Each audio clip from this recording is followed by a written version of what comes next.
김정은 북한 국무위원장의 러시아 방문 여부가 여전히 불투명한 가운데 김 위원장의 행보를 두고 다양한 전망들이 나오고 있습니다.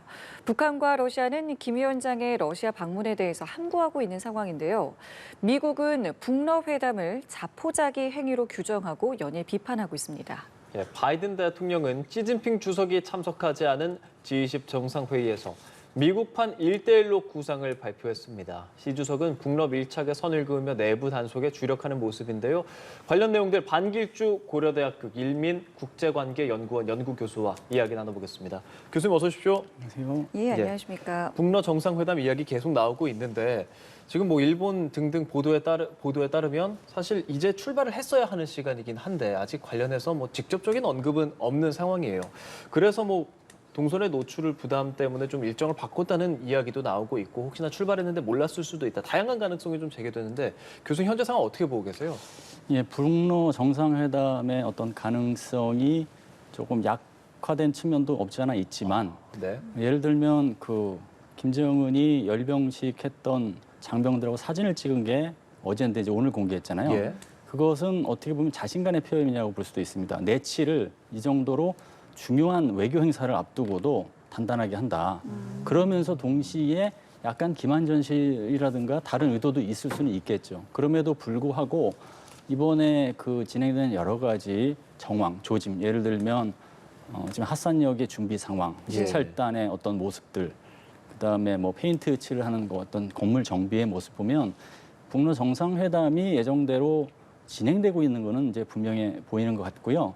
근데 미지수라는 측면은 그러니까 약간 처음보다 좀 늦게 출발한 게 아니냐, 아직 출발하지 않은 게 아니냐 이런 것 때문에 그런데 그것은 오늘 좀 일찍 출발을 하고 오전 중에 네. 그리고 10일 이제 예상되고 있는 회담 12일에 좀 늦게 회담을 한다. 이런 방식으로 풀 수 있는 어떤 선택지가 있는 것이기 때문에 네. 미지수라는 측면이 분명히 있음에도 불구하고 여전히 북러 회담 가능성은 있다라고 봅니다. 그러니까 만나긴 만날 것인데 디테일한 부분에서 약간의 이제 변동이 있을 것이다라는 말씀이시잖아요. 의도된 계획일 수도 있고요. 예를 들면 주목을 어느 정도 좀 회피하면서 성과를 극대화하기 위한 그런 어떤 지략일 수도 있습니다. 그럼 공식 발표는 아직 안 하고 있잖아요. 이거는 어떻게 봐야 되겠습니까?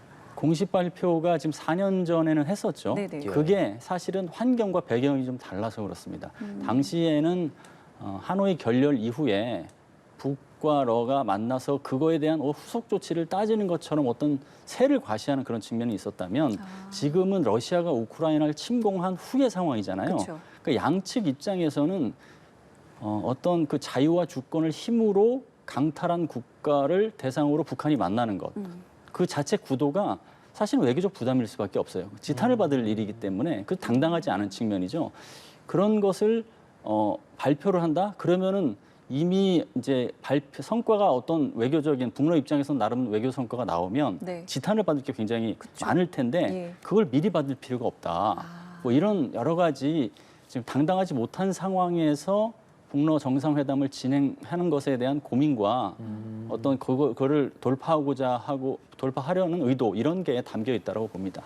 그런 것들이 그렇게 떳떳하지 않다면 만나고 나서 그 결과에 대해서 발표할 때는 그래도 그런 것들은 충분히 잘 발표를 하겠습니까? 혹은 만나고 나서는 조금 축소해서 이야기할 수도 있겠습니까? 일단은 진짜 중요한 것은 예. 담지 않겠죠. 기본적인 어떤 메시지 그리고 외교적인 레버리지를 지금 현상 변경국이라는 어떤 그룹의 입장에서 현상을 유지하려는 세력에게 던진 메시지 정도가 있겠지만 진짜 거래를 한다면 그 거래가 어떤 컨텐츠가 담기는지 이런 것들은 굉장히 중요한 어떤 비밀 정보를 묶어두려고 하겠죠. 예. 지금 만약에 출발한다면 방탄 열차를 타고 블라디보스토크로 가겠다. 이게 19년도와 같은 정도의 일정으로 이야기는 되고 있는데 그 당시에도 비행기 세대 같이 띄워서 위장을 하고 그랬었잖아요. 이렇게 기차가 출발하면 저희가 정보 당국 등을 통해서 바로 알 수 있는 겁니까? 알 수 있다고 봐야죠. 그러니까 기차 같은 경우는 그러니까 미사일 발사 징후도 사실은 이제 정찰 위성 이런 것들을 통해서 확인 가능하기 때문에 러시아가 기차 같은 경우 더더욱 확인이 이제 쉽다라고 봐야겠죠. 그런데 이제 위장은 될 수가 있겠죠. 기차가 1호 기차가 있는 게 아니라 뭐 2호 기차를 먼저 보낸다든가 이런 식으로서 혼선을 시키려는 그런 어떤 전술도 같이 펼칠 수는 있겠죠. 그럼에도 어쨌든 열차를 택할 것 같기는 하신가요? 어떻게 보세요? 그러니까 독재자가 신변 위협에 가장 걱정을 하는 시기가 자기가 통치하는 지역을 벗어날 때예요. 그런 측면에서는 이미 검증된 루트를 가는 게 심리적으로 편할 겁니다. 그런데 4년 전에 이 루트가 검증이 됐잖아요. 예. 그렇기 때문에 이것을 그대로 유지할 가능성이 시나리오 중에서는 가장 높고 더군다나 프리고진이 비행기로 이동하다가 추락한 지 얼마 되지도 않았잖아요. 그쵸. 그런 거랑 연관시키면 그 불안 심리가 더 있다라는 것을 고려한다면 아무래도 열차 시나리오가 가장 높은 시나리오라고 봐야겠죠. 그러니까 이미 노출이 됐음에도 안전한 방법, 기존에 확인된 방법을 택할 수밖에 없다라는 그렇죠. 말씀이신 예. 거죠. 예. 만약에 회담과 시간, 그러니까 회담 장소랑 시간이 약간 이제 만약에 변경이 있게 된다면 어떤 부분에서 가능하겠습니까? 이번에 북러 정상회담이 동반 경제 포럼 계기에 한다라는 게 지금 핵심이기 때문에 네. 그것을 이제 그런 계기를 또다시 만들어내는 게 쉽지가 않다는 점을 고려한다면 네. 시기라든가 장소가 변경된다 하더라도 큰 폭이 되지는 않을 거라고 봅니다. 그러니까 예를 들면 시간이라면 하루 이틀 정도 늦어진다든가 장소라면 블라디보스톡 근처라든가 뭐 이런 식으로 그런 선택지가 가능하고 그런 선택지가 아니라면 아예 완전히 이제 이 판을 바꿔야겠죠. 아예 미룬다거나 예, 하기에는 그런 말씀하신 가능성이 계기가 조금 그렇죠. 더 예. 크다는 만약에 말씀이시죠. 그 정도 폭에서 소화가 안 될 정도면 아예 그냥 미뤄지는 게 되겠죠. 이번 정상회담 가능성을 언급한 것도 그렇고 이런 세부적인 내용들 사실 미국발로 나온 것들이 상당히 많지 않습니까? 그래서 그런 북러 만남에 대해서 미국이 계속 주목하면서 보도하고 있는 이런 배경이나 상황에 대해서는 어떤 생각하고 계세요? 지금 미국 입장에서는 여러 가지 불편한 지점이라고 봐야겠죠. 그러니까 미국이 사실은 우크라이나 전쟁을 지원하는 어떤 그 그룹의 그 선두 리더 국가로서 역할을 하는데 우크라이나를 그 무력으로 침공을 했던 러시아를 북한이 두둔한다. 그러면 또 다른 벨라루스 버전 2가 나오는 거예요. 벨라루스 버전 2. 예. 근데 벨라루스 버전 2는 뭐냐면 처음부터 러시아를 지원하고 서포트를 했고 그게 핵 무기 협력까지 갔어요. 그러면 러시아하고 북한의 이런 협력은 핵무기를 완성한 북한 입장에서 거기서 끝나지 않고 핵무기 협력까지도 갈 수 있다라는 논리적 추론이 가능하거든요.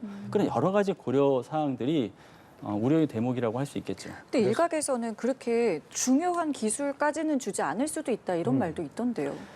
그러니까 이제 거래가 일단은 낮은 단계의 거래는 그거라고 봅니다. 무기하고 식량 거래, 그다음에 무기하고 그 해외 노동자 이것도 뭐 제재의 위반이긴 하지만 해외 노동자를 이제 받아들인다는 것.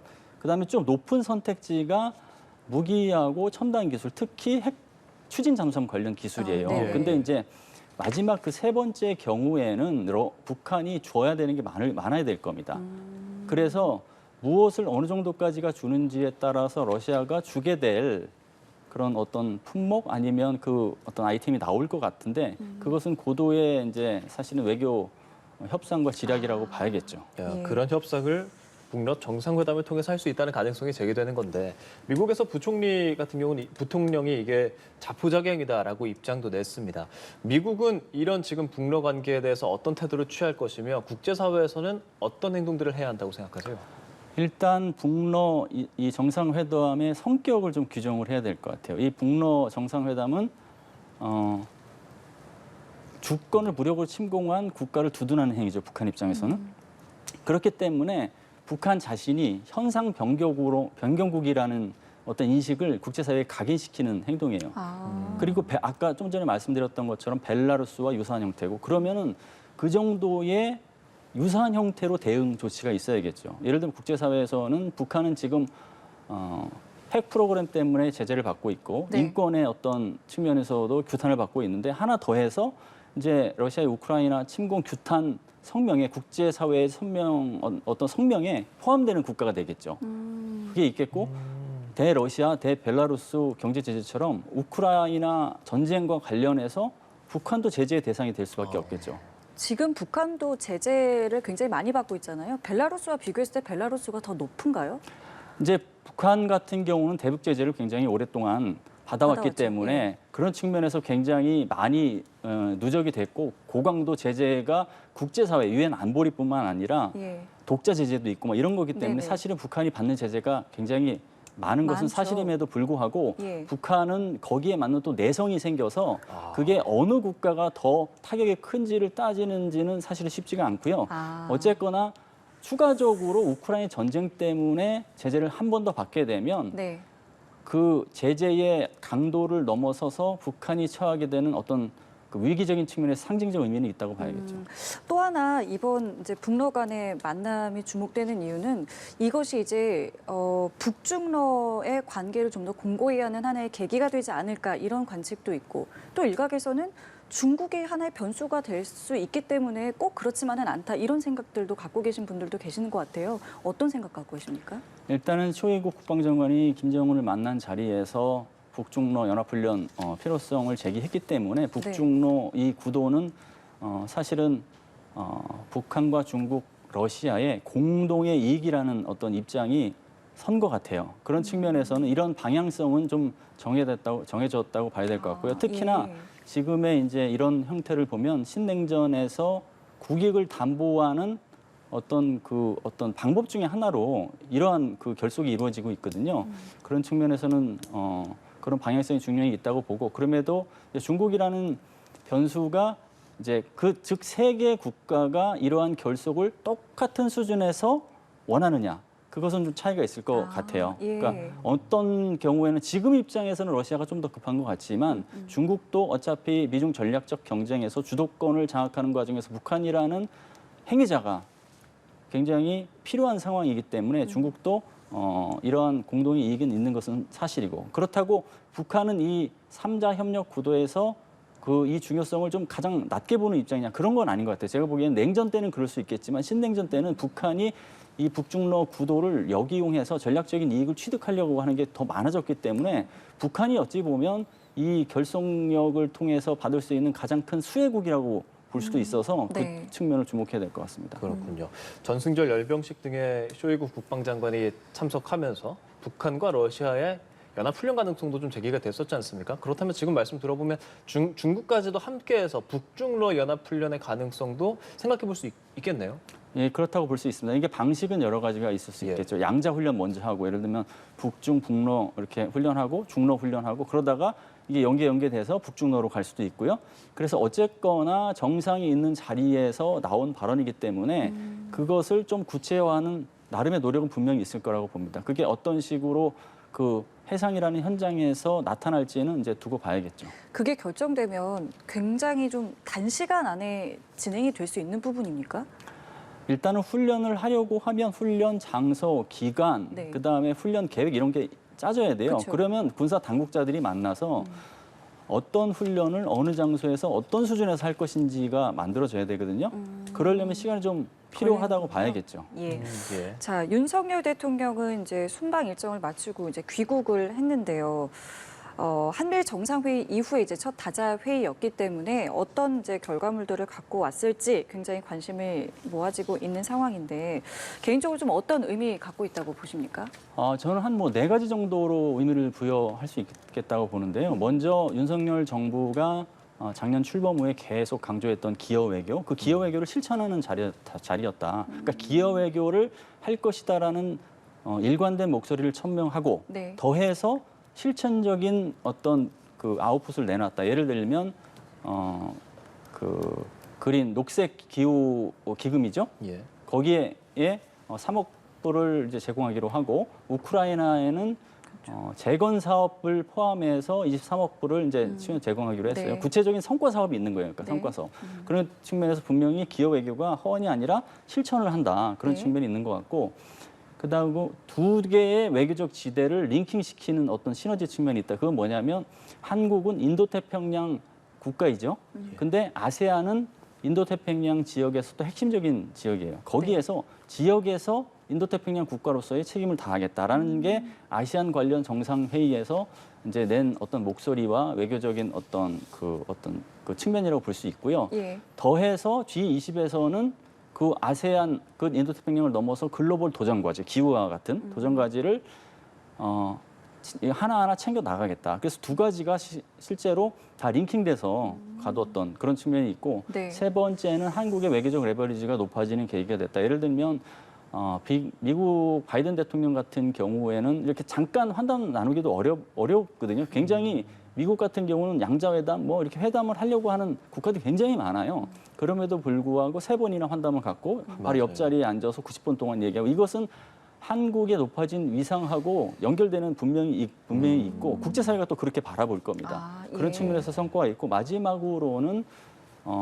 이 아세안 관련 회의와 G20 정상회의 전에 한중일 정상회의에 대한 성신호가 조금씩 나왔잖아요. 그쵸. 이번에도 그걸 이어갈 수 있었다라는 측면에서 의미를 부여할 수 있을 것 같습니다. 그러니까 한일중 얘기해 주셨으니까 그 협력에 대해서 중국의 제안을 함과 동시에 대북 압박을 중국이 좀 해줘야 한다는 목소리도 냈고 또 러시아에 대해서도 좀 비판적인 목소리를 냈다 그래서 할 말은 했다라는 평도 조금 있더라고요. 교수님께서는 어떻게 분석하세요?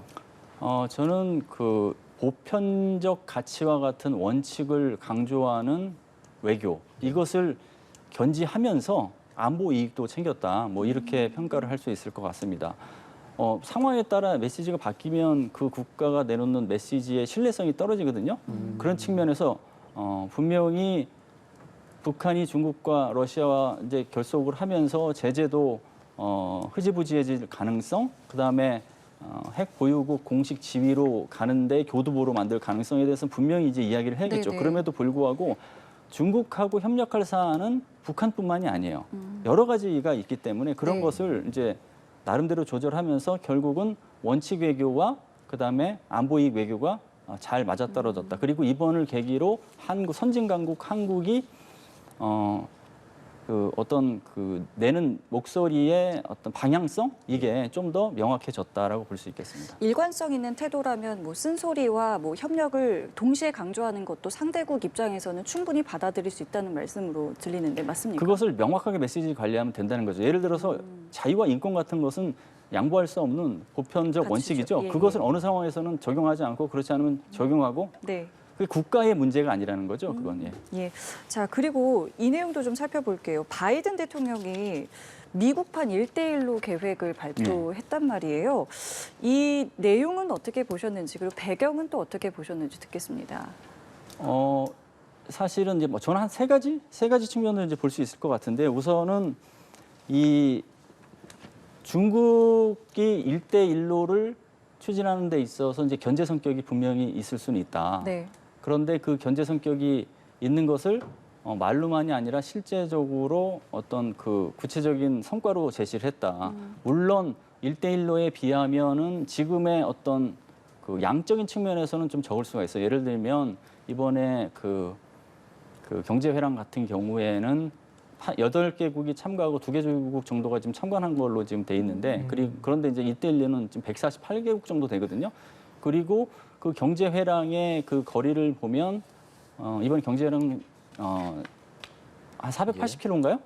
480km 정도 되는 것 같고 4,800km죠. 예. 그리고 1대1로는 한 2만 킬로 되거든요. 그러니까 사이즈나 참가하는 행위자는 분명히 달라요. 규모에서는 예. 일단 차이가 좀 있군요. 그렇지만 그럼에도 불구하고 예. 인도와 중국은 중견국으로서 경제 발전을 위해서 굉장히 도약하는 국가들이고 유럽은 이제 선진국이고 네. 그렇기 때문에 퀄리티 측면에서는 굉장히 경제회랑의 의미가 굉장히 크다고 볼 수 있고요. 그래서 중국으로서는 1대1로를 어떤 견제하는 측면에 어떤 큰 아웃풋이 있을 것 같다라는 그런 어떤 불편한 마음이 있을 것 같고요. 네. 예. 그리고 두 번째는 경제 안보와 디리스킹 측면에서 생각해 볼 필요가 있어요. 그러니까 미국 입장에서는 이것을 주도한 게 네. 전쟁이 일어나든 아니면 아무리 심각한 안보 위협이 있던 간에 경제는 돌아가야 되고 식량은 제대로 이렇게 어떤 그 교역이 돼야 되고 에너지 문제도 없어야 된다는 것이거든요. 그런 측면에서 지금 러시아의 우크라이나 침략으로 인해서 전쟁이 1년 이상 지속되는 상황에서 그런 걸로 인해서 식량 안보와 에너지 안보가 영향을 받지 않도록 반면교사로 삼아서 이런 것을 만들었다. 즉 어떤 경제 안보 측면에서 전쟁에도 이런 게 가능하도록 만드는 어떤 툴을 작동시켰다. 그런 측면이 있는 것 같고요. 세 네. 번째로는 미국이 나름대로 스스로 이제 판단하는 어떤 외교적인 이익 뭐 이런 게 있을 것 같아요. 예를 들면 여기에 참가한 국가들이 미국이 생각하기에 진짜 돈독한 고강도 유사 입장국이라고 볼 수 없는 국가들도 있어요. 예를 들면 사우디아라비아라든가 인도 같은 경우는 그런데 이런 국가들도 나름대로 뭐 당근을 제시한 것 같아요. 인도 같은 경우에는 상임이사국 뭐 진출하는데 힘을 실어주겠다, 찬성하겠다는 어떤 당근을 제시하면서 네. 그랬을 가능성이 있는데 어쨌거나 그런 측면에서 그런 국가들까지 끌어들였다. 이것도 이제 중국이 좀 불편해할 수 있는 상황인데 잘 파고든 거라고 봐야겠죠. 이런 깜짝 발표가 사실 시진핑 주석이 G20에 참석하지 않은 가운데 발표가 된 거고, 특히 저희가 조금 전에 뭐 지도도 함께 보여드렸지만 거기서 이탈리아가 또 미국판에 포함이 되어 있었는데, 이탈리아 같은 경우는 중국의 1대1로에 포함되어 있는데 뭐 탈퇴한다라는 말까지 나오고 있고 중국이 뭐 붙잡는다 하는데, 이탈리아는 어떤 선택을 하는 게 하려고 이렇게 계속 좀 줄다리기를 하고 있다라는 평이 나오는 걸까요?